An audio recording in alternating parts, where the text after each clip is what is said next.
আমাদের যে বাংলাদেশের পশ্চিমাংশে যে লু হাওয়াটা আসে পশ্চিম বাতাসের সাথে এবং বাংলাদেশে খুলনা এবং রাজশাহী ডিভিশনের তাপমাত্রাটা বাড়ায়, সেইখানে বৃষ্টির সম্ভাবনাটা কম। হিটওয়েভ আমাদের কালকে সকালে আবার আপডেট দিতে হবে, তাই 1 তারিখ কিংবা 2 তারিখ সব জায়গা থেকে হিটওয়েভ চলে যাবে না। 1 তারিখে সারা দেশের আবহাওয়া 30 তারিখ আজকে যেরকম থাকতে পারে কালকে এরকম থাকতে পারে, তবে 1 তারিখ কিংবা 2 তারিখের দিকে কিছুটা পরিবর্তন হতে পারে। হিটওয়েভের অঞ্চল কিছুটা কমে আসতে পারে এই সামান্য বৃষ্টির প্রভাবে, পূর্বাঞ্চলে যে বৃষ্টিটা হবে।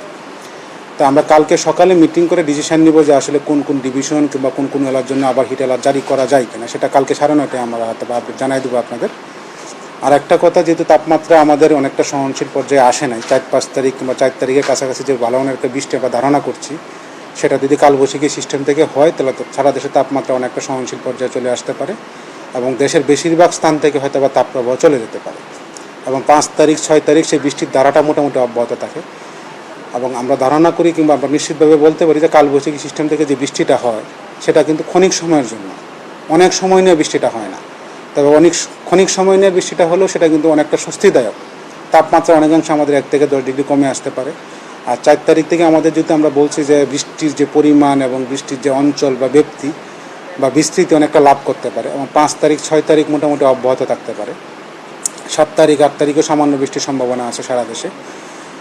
তখন থেকে আমাদের আশা করি যে 4 তারিখে কাছাকাছি সময় থেকে 10 তারিখ পর্যন্ত আমাদের স্বস্তিদায়ক একটা আবহাওয়া বাংলাদেশে বিরাজ করতে পারে, যদি কালবৈশাখীর বৃষ্টিটা আমরা 4 তারিখ থেকে কন্টিনিউ প্রতিদিন কিছু না কিছু পাই। তবে আর একটা দুঃসংবাদ হলো আমাদের যে বাংলাদেশের পশ্চিমাংশে যে লু হাওয়াটা আসে পশ্চিম বাতাসের সাথে এবং বাংলাদেশে খুলনা এবং রাজশাহী ডিভিশনের তাপমাত্রাটা বাড়ায়, সেইখানে বৃষ্টির সম্ভাবনাটা কম। বাংলাদেশের পশ্চিমাংশে যেই অঙ্গরাজ্যগুলো আছে, বিশেষ করে পশ্চিমবঙ্গ, বিহার, উড়িষ্যা এবং পার্শ্ববর্তী কিছু অঞ্চলে তাপমাত্রা এখনও আমাদের সমান বা তার বেশি, ওইখানে বৃষ্টির সম্ভাবনাটা আমরা কম দেখছি আগামী 10 দিন বা 5 দিন।